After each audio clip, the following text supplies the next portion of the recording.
En el marco de la cumbre de las 1000 empresas más importantes de México que organiza cada año Grupo Mundo Ejecutivo, el día de hoy estamos con un empresario ya de más de 3 décadas de experiencia, Alejandro Grisi. Bienvenido. Hola, ¿qué tal, Rosy? Muchas gracias. Pues bueno, justamente Alejandro, si pudiéramos comenzar, dado tu experiencia, ¿cómo es que está la empresa en estos momentos? Venimos de una crisis sanitaria, ¿no? Que si bien no ha concluido, pero fueron 2 años bastante intensos. ¿Cómo está la empresa en este sentido?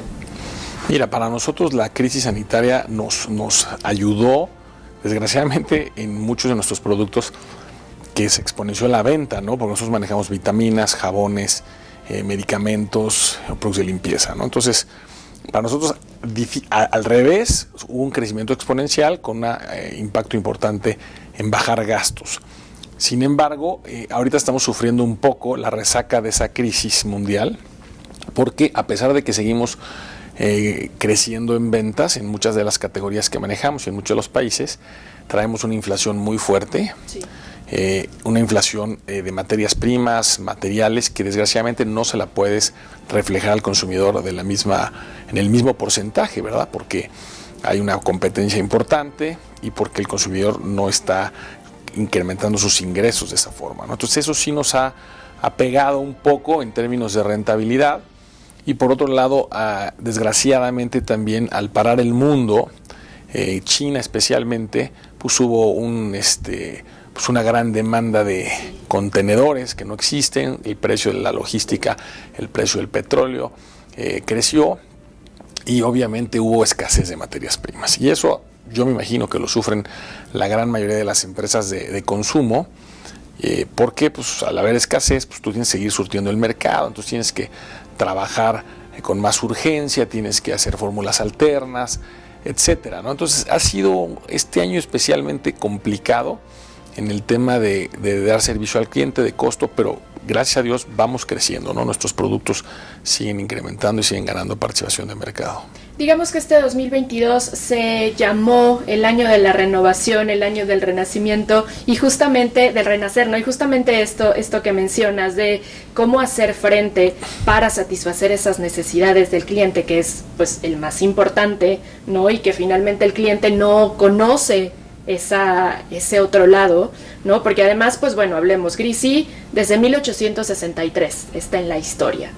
En materia de innovación, justamente cómo han ido superando todas y cada una de las etapas a las que se han enfrentado y que les ha permitido mantenerse en el interés del consumidor. Sí, efectivamente nosotros somos una empresa en permanente renovación. O sea, somos una empresa que podríamos parecer antigua por el número de años que tenemos. El año que entra cumplimos 160 años. 160. Sin embargo, nosotros tenemos que tratar de estar a la vanguardia. Adicionalmente, competimos con puras empresas transnacionales. Entonces, no nos queda más que reinventarnos año con año. La pandemia aceleró el cambio, modificó el tipo de vida de los consumidores. A eso nos hemos tratado de adaptar, no nada más en nuevos productos, nuevos ingredientes, nuevas tecnologías, sino también en cómo le llegas a los consumidores, en términos de digitalización, de formas de venta, ¿no? Ya, como tú sabes, el comercio electrónico es muy importante y cada vez toma más relevancia, pero no nada más eso, sino toda tu publicidad. Sí. Ya hay que cambiar los medios tradicionales o hacer una mezcla mejor a través de medios digitales. La gente joven tiene otras costumbres. La pandemia aceleró esto, el home office, sí, por supuesto. La manera de consumir medios, de consumir productos. Entonces, pues Grisi, la verdad, hemos estado tratando atentamente de renovarnos y cambiar. Sobre todo creemos que cuando te va bien es cuando más debes cambiar, porque si estamos convencidos que no porque te vaya bien hoy tienes asegurado que te vaya bien en el futuro. Nos hemos metido en muchos cursos de innovación a través de consultores, casi 300 gentes de esta compañía, o 400, normalmente tienen cursos de cómo pensar fuera de la caja, todas estas experiencias que han tenido las grandes transnacionales, las grandes industrias que han desaparecido, el por qué es importante cambiar, el por qué es importante innovar. Entonces, bueno, tratamos de hacer ese esfuerzo dentro de todo lo que cabe, y sabemos que pues siempre habrá maneras más creativas de lograr mejores resultados y hay que irnos adaptando, ¿no? O sea, difícilmente nosotros, que somos una empresa tan tradicional, Sí. hacemos cosas que nunca nos imaginamos que íbamos a hacer estrategias. Además de que se podría creer que justamente al enfocarse en temas de salud, de bienestar, ¿no?, que no tendrían por qué ver esos temas, pero al contrario, es atender como esas necesidades que tiene el propio consumidor y, como bien lo mencionas, la competencia, ¿no? Claro. ¿Cómo hacer frente a ello? ¿Cómo voltear y decir? Porque finalmente también hay que reconocer lo que están haciendo los otros, ¿no? No, por supuesto. Pero cómo justamente decir, ok, esto les está funcionando, sabemos que va a funcionar, pero no va por ahí. Nosotros no vamos a seguir ese mismo camino. Sí, mira, cuando tú tienes competidores tan grandes con economías de escala tan importantes en tantos países, tú tienes que buscar diferenciarte, ¿no? Nosotros buscamos ofrecer algo novedoso, ¿no? Ya sea en ingredientes, ya sea en empaques, por ejemplo, como nuestro champú de bebé Ricitos de Oro, que tiene una sonaja y sí, que está enfocado en ingredientes naturales, que funcionan, etcétera, ¿no? O sea, la realidad es que pues, tienes que buscar esa diferenciación donde se dé cuenta el consumidor que está pagando por algo nuevo, novedoso, funcional, ¿no?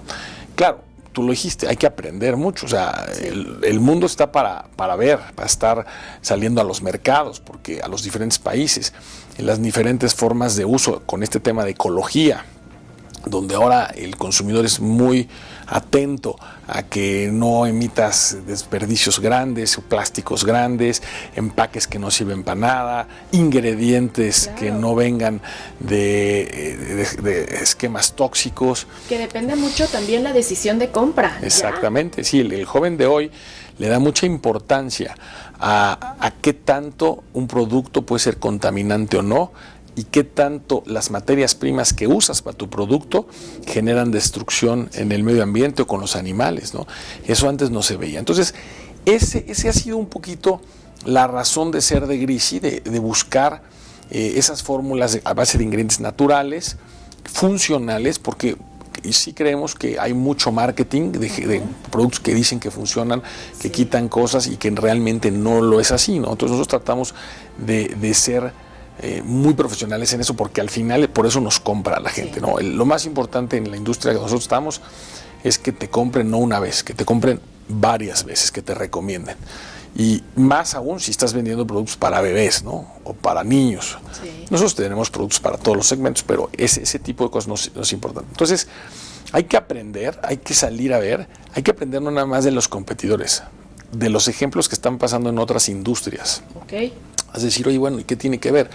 Todas estas industrias que no se mejoraron, que en otras se transformaron, como las conocidas de los teléfonos, de la música, sí. pues son cosas que van a pasar y pueden pasar, ¿no? O sea, nunca sabes el consumo de los... Por ejemplo, tú antes en un hotel te encontrabas los amenities. Ahora ya los hoteles no dan amenities porque ya la gente no quiere tirar y gastar, sí. etcétera, y todo eso va evolucionando a otra manera de vivir, de consumir, ¿no? Y eso es lo que hay que estar muy atento y no hay que ser necio con lo que te ha funcionado, ¿no?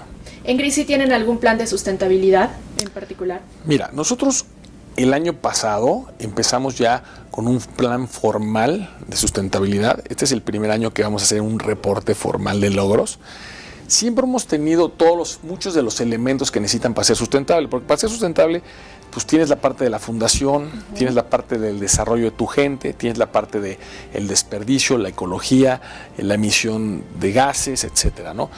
Y ya se venía trabajando con muchas cosas, éramos una industria limpia, tenemos ya por 14 años el distintivo de empresa socialmente responsable, pero nunca habíamos hecho un plan formal que acaparara todo. Hasta el año pasado, que por cierto era en pandemia, entonces sí. no fue el mejor momento, pero como te digo, ya tenemos un comité de sustentabilidad, ya tenemos los primeros objetivos claros y definidos y ya vamos a emitir ahora en diciembre nuestro primer reporte de sustentabilidad. Uh-huh. No hay de otra, esto es el futuro del mundo. Sí. O sea, hoy, no sé si tú sepas, pero muchos de los bancos no te dan créditos en algunos segmentos si tú no demuestras ser una empresa socialmente responsable y una empresa sustentable, ¿no?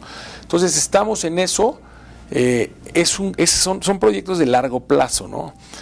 Por ejemplo, si tu objetivo es que en el año 2030 tengas 0 emisiones, por decir un ejemplo, de carbono, pues tú tienes que ir trabajando desde ahorita, ir midiéndote mucho e ir poco a poco sustituyendo tecnologías, etcétera, etcétera, etcétera. Uso de agua, ¿no? Sí. Uso de plásticos, recolección de plásticos. Por ejemplo, nosotros estamos con la Canipec en un movimiento conjunto de la industria para recoger lo mayor de plásticos posibles emitidos por la industria de la perfumería y cosmética, ¿no? Sí. En fin, reciclaje, pero sí, como contestando con tu pregunta, sí, estamos ya en un plan formal. Y es un plan donde en este caso yo soy el líder de ese plan porque creemos que es un plan donde tiene que estar la cabeza o las cabezas más importantes del grupo.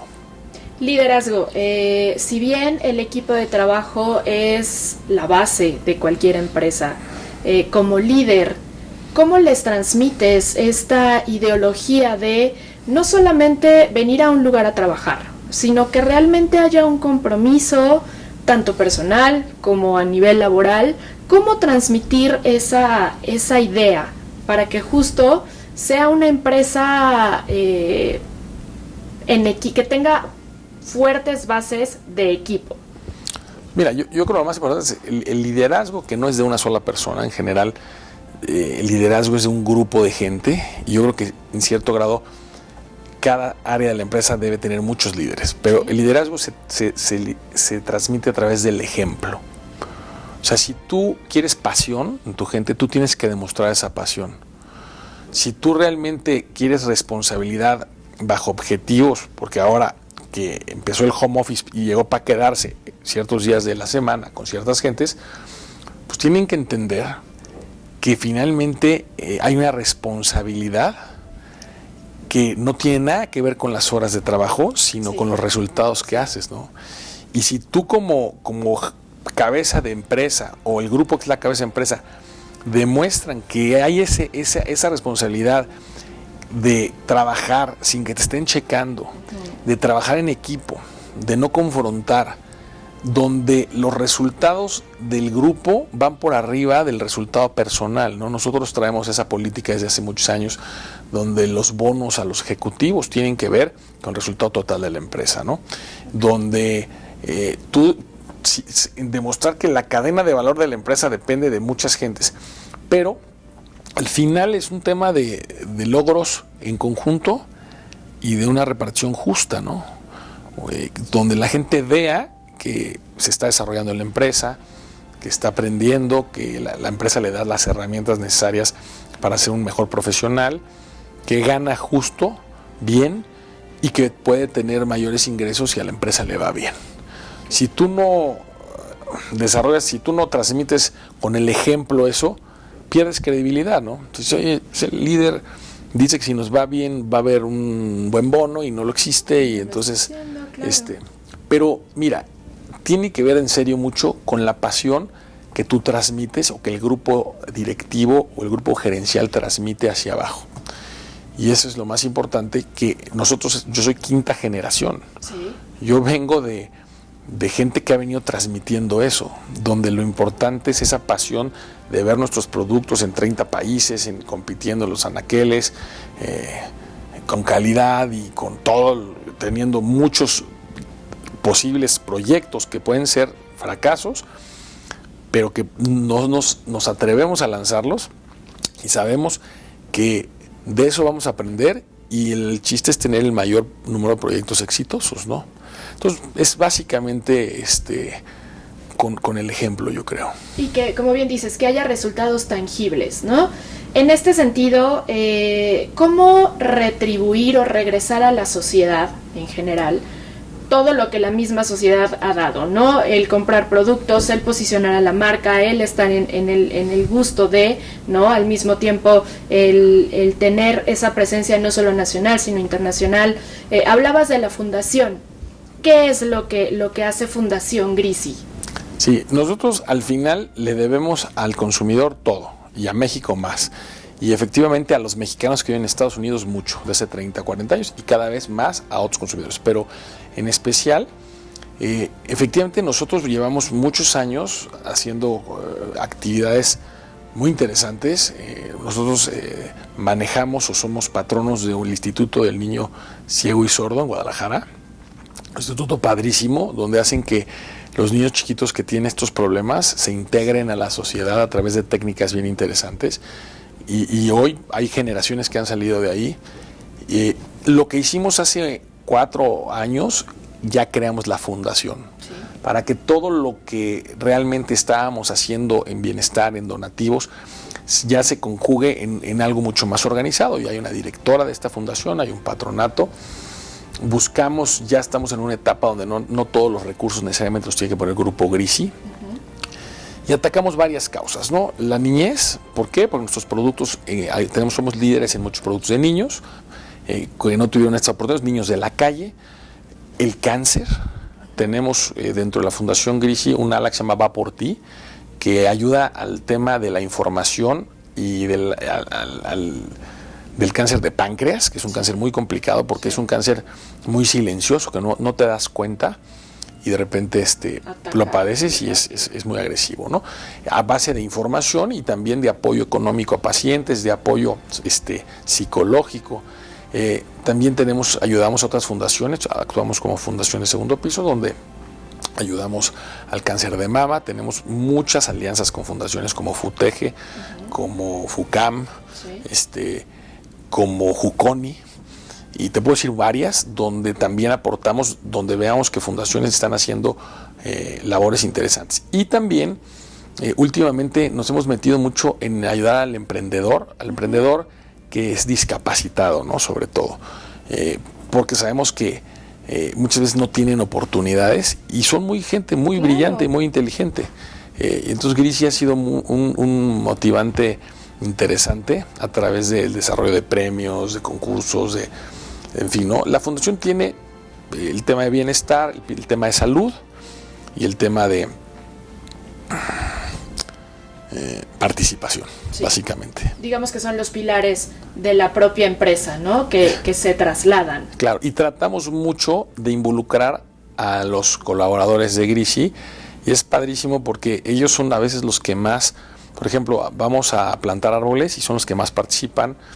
Hay 1,700 colaboradores y vamos, por ejemplo, a el tema de reunir tapas, ¿sí?, de plástico, porque esas las cambiamos, las vendemos, las reciclamos y lo que sale lo hacemos para donativos del cáncer de páncreas, operaciones, etcétera. Y el que más participa son los colaboradores, ¿no? Y se sienten parte del tema, ¿no? Parte de que no es un tema ajeno a ellos, sino que somos una fundación de todo lo que damos. Por ejemplo, somos patronos del Teletón, patrocinadores, ya llevamos 5 años. Este año el Teletón cumple 25 sí, años. Ricitos de Oro a través de Grisi da un porcentaje de sus ventas al Teletón, etcétera, ¿no? Desgraciadamente es interminable la necesidad. Sí. Hay más necesidad de lo que puedes ayudar, pero el chiste es cada quien concentrarse en ciertas áreas para que en eso hacerlo lo mejor posible. Y en nuestro caso está en la niñez, en los niños discapacitados, niños con problemas, como comenté, y adicionalmente la parte de cáncer y enfermedades de discapacidad. Finalmente, Alejandro, ¿qué es lo que viene para Grisi en próximos años? ¿A corto, mediano, largo plazo? Porque no es una labor sencilla. Pues mira, nosotros nos interesa seguir creciendo doble dígito todos los años, pero nos interesa lograr una concentración mejor en ciertos mercados. Nos interesa seguir creciendo mucho en el mercado americano, ahí vemos una gran oportunidad. En España acabamos de lanzar Ricitos de Oro ya al canal masivo, teníamos productos en la parafarmacia, nos interesa mucho el crecimiento, por ejemplo, en Colombia y Centroamérica. O sea, consolidar nuestra presencia en los mercados que creemos que hay una gran oportunidad. Hemos adquirido marcas en los últimos 2-3 años que han hecho que esto crezca. Creo que tenemos que consolidar también parte de esto. Estamos empezando la construcción de un centro de distribución grande, sí, para consolidar toda nuestra distribución y consolidar la parte de fabricación. O sea, nos gusta mucho lo que hacemos. Creo que podemos seguir creciendo. Tenemos que atacar el tema de sustentabilidad, seguir modernizándonos, pero yo veo un Grisi en 5 años, pues, el doble de tamaño, del triple tamaño, ¿no? Me encantaría que sigamos ganando participación de mercado en las diferentes categorías que estamos, ¿no? En las que ya tienen presencia. Exactamente. Pues Alejandro, no sé si tengas un mensaje final justamente para todos los que van a tener la oportunidad justo de escuchar este conversatorio. Pues mira, yo creo que me voy a referir más que a nada a México. Yo creo que hay una gran oportunidad en México, a pesar de que puede que haya cosas que no estemos de acuerdo en la sociedad, pero hay una gran oportunidad con el tema del nearshoring, donde México se vuelve estratégico si lo sabemos aprovechar y ponernos de acuerdo gobierno, empresario, sociedad civil. Creo que podríamos tener años muy buenos. Yo sería ferviente apoyador de la inversión en México y del apoyo a la gente joven, ¿no? Yo creo que está ahí el tema del desarrollo, ¿no? En emprender los jóvenes y en desarrollo profesional de las nuevas generaciones, ¿no? Pues muchas gracias. Como lo podemos ver, empresas como lo es Grisi justamente dan este valor y este impulso para que México siga posicionándose como un mercado importante en las distintas industrias. Muchas gracias, Alejandro, por esta charla. Muchas gracias, Rosy. Gracias, Mundo Ejecutivo.